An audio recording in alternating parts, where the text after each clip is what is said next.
Assalamualaikum warahmatullahi wabarakatuh. Perkenalkan, saya Fida Salsabila dengan NIM 23109111220009. Nomor absen saya adalah 85. Di sini saya bersama dengan teman saya. Halo, perkenalkan nama saya Fida Kamila. Bisa dipanggil Kamila dengan NIM 2311220042 dengan nomor absen 39. Kira-kira di sini kita mau membahas apa ya? Bahas apa ya? Mungkin ini agak sedikit tabu dan juga belum umum di khalayak masyarakat, tapi manfaatnya itu besar banget tahu. Iya, jadi hari ini kita akan membahas topik yang sangat penting dalam kehidupan manusia, yaitu organ reproduksi pria dan juga organ reproduksi wanita Serta fungsi seksualnya. Nah, karena kita membahas tentang hal seperti ini, tujuannya itu untuk apa sih sebenarnya? Tujuannya ini untuk memahami bagaimana organ-organ ini bekerja, bukan hanya penting bagi kesehatan reproduksi, tetapi juga untuk kesadaran diri dan juga hubungan yang sehat. Kemudian kita mulai dari apa nih kira-kira? Jadi kita akan mulai dengan organ reproduksi pria. Nah, organ reproduksi pria ini terbagi menjadi dua. Di sini ada organ reproduksi eksternal dan juga organ internal.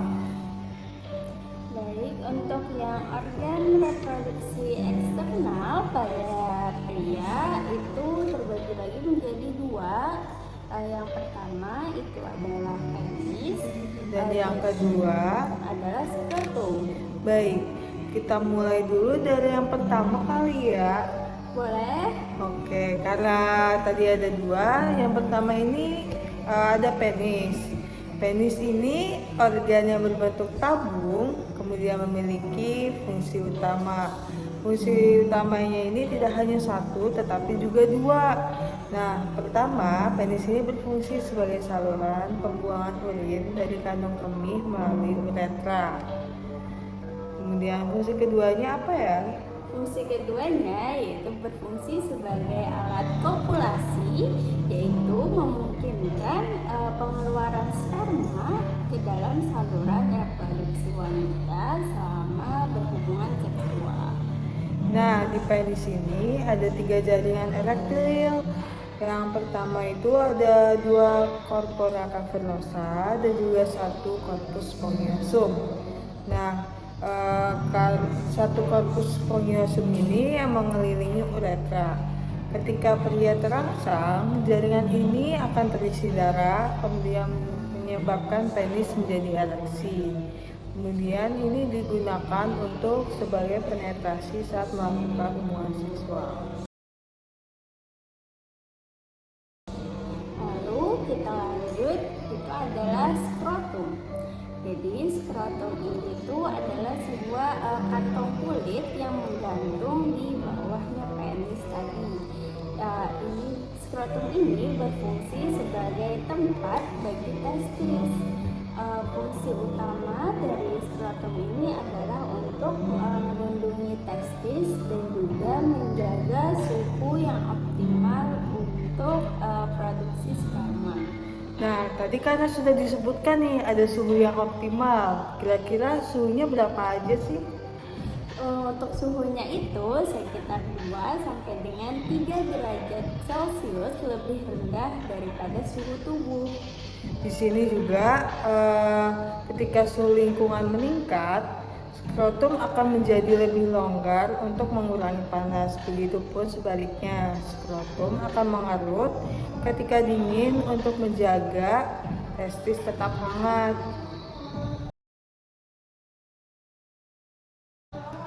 Baik nih, karena organ reproduksi eksternalnya sudah selesai, kita lanjut ke organ internalnya. Ada apa aja nih? Di organ internal itu ada testis, epididymis, vas deferens, vesicula seminalis, kelenjar prostat, dan juga kelenjar bulbouretral atau biasa disebut Cowper's gland. Kita bahas yang mana dulu nih? Kita mulai dari testis aja dulu deh. Oke, jadi untuk testis itu adalah kelenjar berbentuk oval yang berada di dalamnya skrotum. Jadi testis ini berfungsi untuk memproduksi sperma, itu sel reproduksi pria, dan juga untuk menghasilkan hormon contohnya testosteron. Testosteron ini itu tuh dia tuh bertanggung jawab atas perkembangan karakteristik seksual sekunder pada pria. Contohnya seperti apa tuh? Contohnya itu ada rambut pada wajah, kemudian suara yang lebih dalam. Suara yang lebih dalam ini kayak agak ngebas gitu ya, beda dari perempuan, dan juga peningkatan massa otot. Oke, selanjutnya karena tadi sudah testis, kita lanjut ke epididymis. Epididymis ini seperti saluran panjang yang terletak di atas dan juga di belakang setiap testis. Sperma yang diproduksi di testis akan disimpan di epididymis, di mana akan mengalami proses pematangan selama beberapa hari. Kemudian setelah matang, sperma akan siap untuk diejakulasi. Selanjutnya ada vas deferens. Jadi vas deferens itu adalah saluran. Jadi saluran itu membawa sperma dari epididymis tadi ke uretra sama ejakulasi. Jadi vas deferens ini berfungsi sebagai penghubung nih, kayak jembatan antara epididymis dan juga saluran ejakulasi. Selanjutnya ada apa nih? Selanjutnya ada vesicula seminalis. Vesicula seminalis ini adalah dua kelenjar yang terletak di belakang kandung kemih dan juga berfungsi menghasilkan sebagian besar cairan semen. Kemudian cairan semen ini isinya apa aja? Jadi di cairan semen ini berisi fruktosa serta nutrisi-nutrisi lainnya untuk memberikan energi bagi sperma.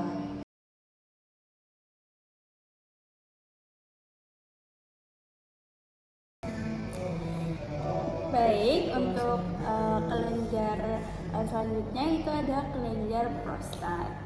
Jadi kelenjar prostat itu adalah kelenjar yang terletak di bawah kandung kemih, yaitu mengelilingi bagian atas uretra. Lalu prostat ini juga menghasilkan cairan prostat yang merupakan bagian dari semen dan membantu sperma untuk bergerak lebih bebas. Kemudian yang terakhir adalah kelenjar bulbouretral atau Cowper's gland. Kelenjar ini menghasilkan cairan praejakulasi yang membersihkan uretra dari asam dan melumasi jalannya sperma selama ejakulasi. Oke, jadi kita udah selesai nih membahas organ reproduksi pada pria. Selanjutnya kita akan bahas apa nih, Kak? Karena pria sudah, kita coba membahas ke yang organ reproduksi wanita. Nah, organ reproduksi wanita ini sama halnya seperti organ reproduksi pria, yaitu terbagi menjadi dua, ada eksternal dan juga ada internal. Yang pertama mungkin kita bahas dulu yang eksternal ya Kak. Di sini yang eksternal itu ada apa aja sih? Untuk organ yang eksternal itu tuh ada vulva, ada labia major dan minor, dan juga ada klitoris. Kita mulai dari apa dulu? Kita mulai dari vulva dulu deh. Oke. Vulva ya, vulva itu istilah yang mencakup semua struktur eksternal di area genital wanita, termasuk apa aja ya? Termasuk labia majora, atau bagian bibir luar, kemudian labia minora di bagian bibir dalam, klitoris, dan lubang uretra, serta vagina. Lalu tadi ingin sebutkan itu adalah labia mayor dan juga minor. Itu adalah dua lipatan kulit besar yang mengelilingi dan melindungi bagian luar sistem reproduksi wanita. Labia minora adalah dua lipatan yang lebih kecil yang berada di dalam labia mayora dan mengelilingi pembukaan vagina dan juga uretra. Selain itu ada klitoris. Klitoris adalah organ eksternal terakhir yang akan kita bahas. Nah, klitoris ini organ kecil dan juga dia sangat sensitif yang terletak di bagian depan vulva di persimpangan labia minora. Klitoris ini sering juga disebut sebagai homologia penis. Kemudian memiliki jaringan erektil mirip dengan penis pria karena yang tadi sudah disebutkan homolog dengan penis. Kemudian ini juga memerankan peran utama dalam pasangan atau kenikmatan seksual. Oke, jadi untuk organ reproduksi eksternal pada wanitanya udah selesai. Kita akan lanjut untuk membahas organ reproduksi internal pada wanita. Ada apa aja tuh, Kak? Untuk organ internal mungkin di sini ada beberapa ya teman-teman. Jadi yang pertama itu ada vagina, ada cervix, ada uterus atau rahim, kemudian ada tuba fallopi dan juga ovarium. Jadi kita bahas dari yang vagina dulu ya. Jadi untuk vagina itu adalah saluran muskular yang menghubungkan bagian luar tubuh dengan rahim. Jadi si vagina ini yaitu berfungsi sebagai saluran kelahiran saat melahirkan, juga untuk saluran untuk aliran menstruasi, dan juga jalur untuk penis selama berhubungan seksual. Kemudian kita masuk ke cervix. Cervix ini adalah bagian di bawah dan juga sempit dari rahim. Kemudian cervix ini membuka ke dalam vagina juga. Kemudian juga menghasilkan dia dan membantu sperma bergerak menuju rahim, serta ada manfaat lain dari nadi tersebut yaitu untuk mencegah infeksi. Lanjut, kita akan membahas uterus. Uterus ini biasanya kita sebut juga sebagai rahim. Jadi uterus ini adalah organ pada reproduksi wanita, yaitu berongga. Dia bentuknya seperti buah pir. Dia terletak di panggul wanita. Fungsi utama dari uterus ini adalah sebagai tempat perkembangan janin selama masa kehamilan. Lalu dinding uterus ini juga terdiri dari lapisan otot yang kuat yang memungkinkan untuk kontraksi selama persalinan.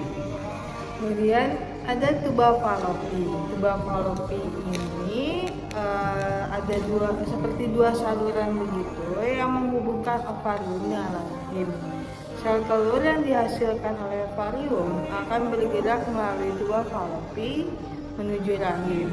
Nah, fertilisasi yang terjadi itu biasanya terjadi di tuba fallopi. Jadi kayak pertemuan antara sel telur dan juga sperma. Itu terjadi di tuba fallopi.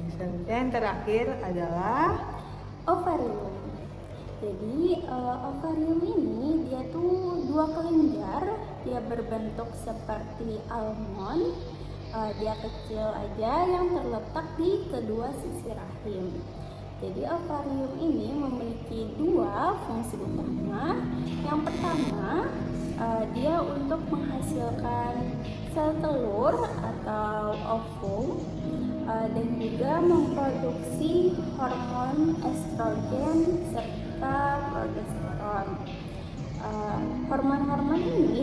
penting untuk mengatur siklus menstruasi dan juga untuk mempertahankan kehamilan.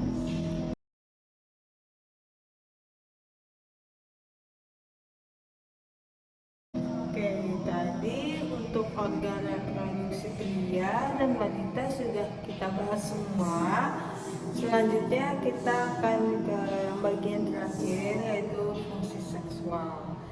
Nah, fungsi seksual ini ada beberapa. Yang pertama itu untuk fungsi reproduksi, yang kedua adalah fungsi hormonal, yang ketiga adalah fungsi kenikmatan dan juga psikologis. Kita mulai dari fungsi reproduksi dulu kali ya, biar yang lebih umum. Oke, silakan untuk fungsi reproduksi. Jadi untuk fungsi reproduksi dari sistem reproduksi adalah untuk memungkinkan terjadinya fertilisasi atau pembuahan atau itu kayak pertemuan sel telur dan juga sperma untuk perkembangan keturunan. Pada pria, sperma diproduksi di testis, lalu dia disimpan di dalam epididymis. Lalu nanti selama ejakulasi, sperma itu akan bergerak melalui saluran tadi yang namanya itu vas deferens. Nanti dia akan bercampur dengan cairan dari vesicula seminalis, kelenjar prostat dan juga kelenjar bulba uretral untuk membentuk semen yang nantinya akan dikeluarkan melalui penis. Nah, yang fungsi reproduksi pada pria ini tidak jauh juga dengan sama yang fungsi reproduksi pada wanita. Fungsinya pada wanita ini tidak jauh berbeda dengan fungsinya pada pria. Contohnya apa sih? Jadi pada wanita ini setiap bulan selama siklus menstruasi, salah satu ovarium melepaskan sel telur yang bergerak melalui tuba Fallopi. Jika sperma bertemu dengan sel telur di tuba Fallopi, fertilisasi ini dapat terjadi. Kemudian akan membentuk zigot. Nah, zigot ini berkembang bergerak terlebih dahulu ke rahim, kemudian dia dapat menempel pada dinding rahim dan juga berkembang menjadi embrio.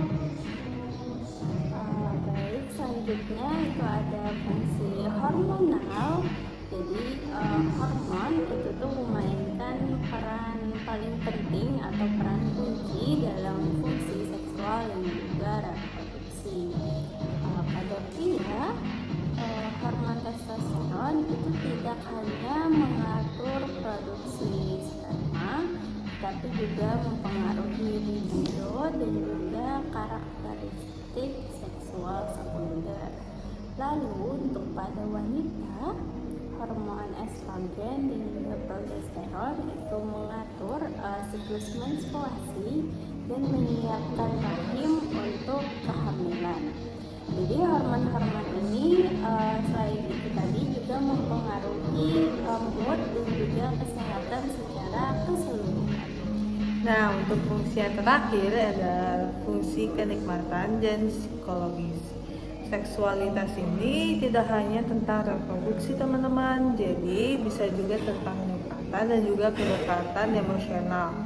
Respon seksual melibatkan berbagai fase, mulai dari keinginan, gairah, terus puncaknya atau orgasme hingga resolusi. Pada pria, ereksi adalah tanda fisik gairah, sedangkan pada wanita, lubrikasi vagina menunjukkan kesiapan untuk melakukan hubungan seksual.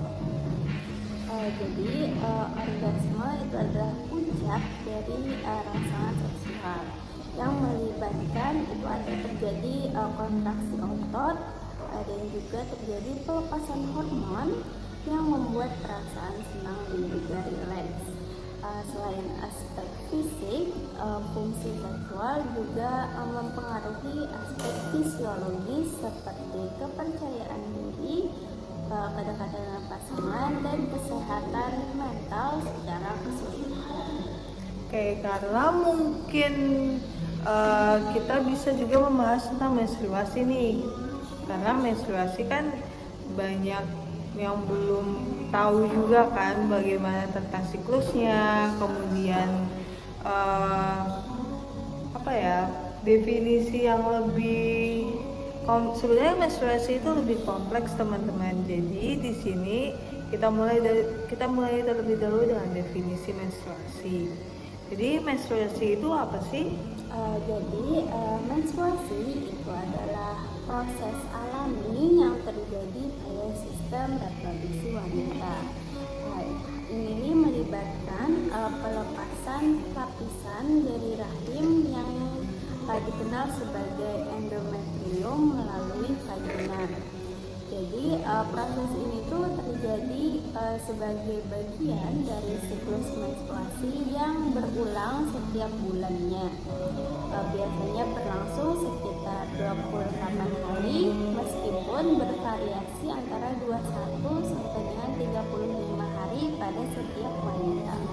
Nah, menstruasi ini menjadi patokan atau penanda dari kesiapan tubuh wanita dalam potensi kehamilan. Kemudian siklus menstruasi juga yang terakhir ini merupakan tanda bahwa sistem reproduksi wanita ini bekerja dengan baik. Lalu kita akan membahas tahap-tahap dalam menstruasi. Ada berapa tahap sih kira-kira? Ada 3 ya. Oh iya, oke. Karena ada 3 tahap, kita mulai dari tahap pertama terlebih dahulu. Tahap pertama itu adalah fase menstruasi, yaitu terjadi pada hari pertama sampai dengan hari kelima. Jadi, itu normalnya ya, teman-teman. Jadi untuk hari pertama siklus menstruasi itu selama fase ini lapisan endometrium yang tebal dan kaya darah itu akan tumbuh dan keluar dari tubuh melalui vagina. Pendarahan biasanya berlangsung antara 3 hingga 7 hari dengan volume rata-rata darah yang keluar sekitar 30 sampai dengan 40 ml. Ada tahap selanjutnya yaitu tahap kedua. Tahap ini bisa disebut sebagai fase folikular. Ini terjadi dari hari pertama hingga hari ke-13. Fase ini dimulai bersama dengan fase menstruasi dan berlanjut selama sampai ovulasi. Pertama, kelenjar pituitari di otak melepaskan hormon perangsang folikel atau FSH yang merangsang ovarium. Untuk memproduksi apa sih? Untuk memproduksi beberapa folikel tentunya. Kemudian setiap folikel ini mengandung satu telur yang belum matang, tetapi hanya satu folikel dominan yang akan berkembang sepenuhnya. Sementara itu, di ovarium juga mulai memproduksi estrogen.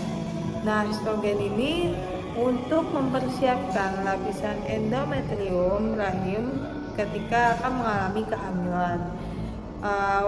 Kemudian dengan cara menebalkan dan mempersiapkannya untuk implantasi. Lalu kita lanjut, itu adalah ovulasi.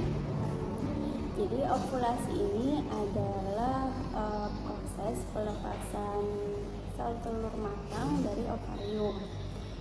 Lalu terjadi lonjakan hormon LH yang cepat. Hormon ini itu dihasilkan oleh kelenjar pituitari yang memicu terjadinya ovulasi.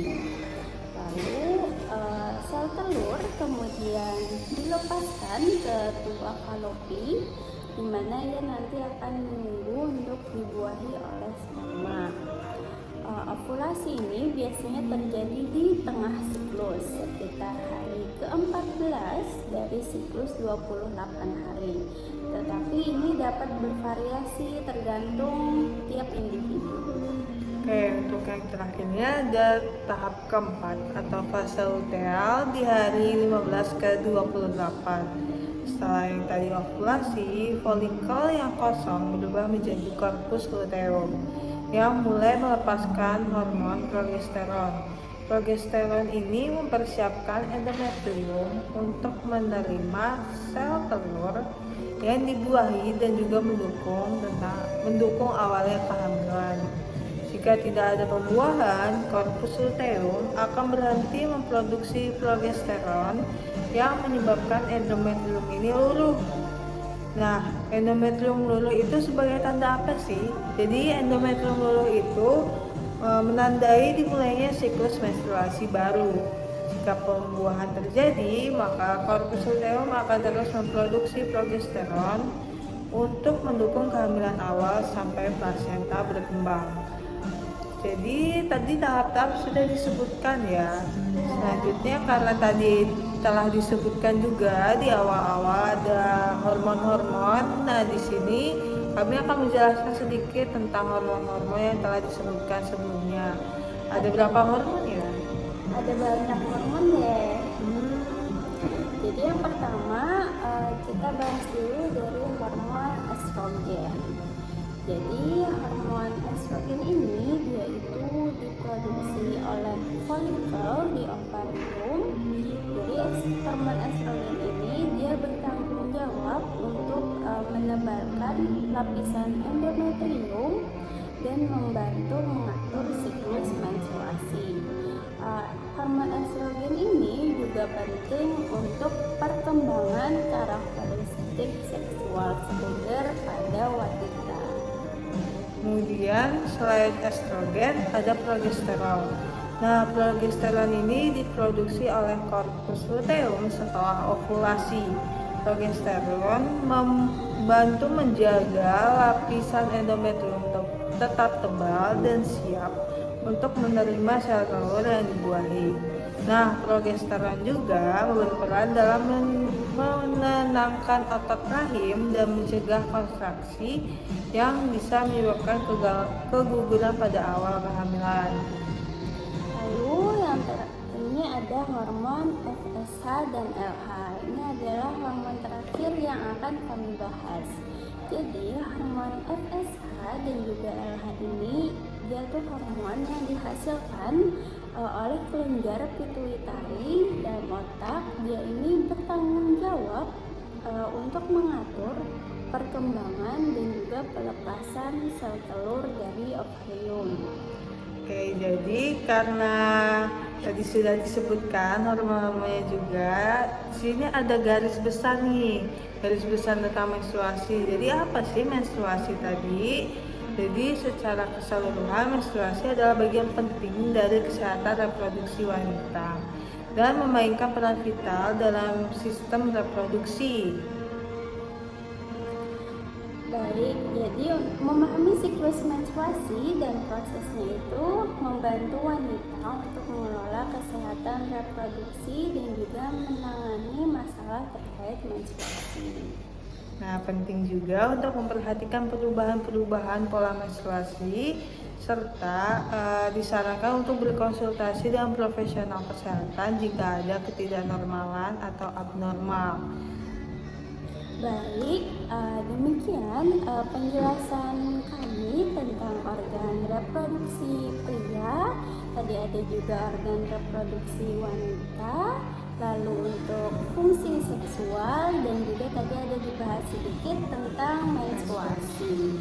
Nah, untuk memahami yang sebelum-sebelumnya telah kita bahas itu sebenarnya untuk apa sih? Jadi memahami organ dan fungsi ini penting tidak hanya untuk kesehatan reproduksi, tetapi juga untuk hubungan yang sehat. Dan juga serta pengetahuan ini kita dapat lebih memahami tubuh kita sendiri, menghargai kesehatan seksual dan menjaga hubungan yang positif. Baik, sekian. Terima kasih untuk kalian yang sudah mendengarkan. Kami harap informasi ini bermanfaat bagi kalian semua. Baik, terima kasih juga. Saya mohon maaf apabila ada salah-salah kata. Mohon maaf juga apabila ada kekurangan-kekurangan dalam menjelaskan. Diharapkan untuk dapat memahami. Terima kasih. Wassalamualaikum warahmatullahi wabarakatuh.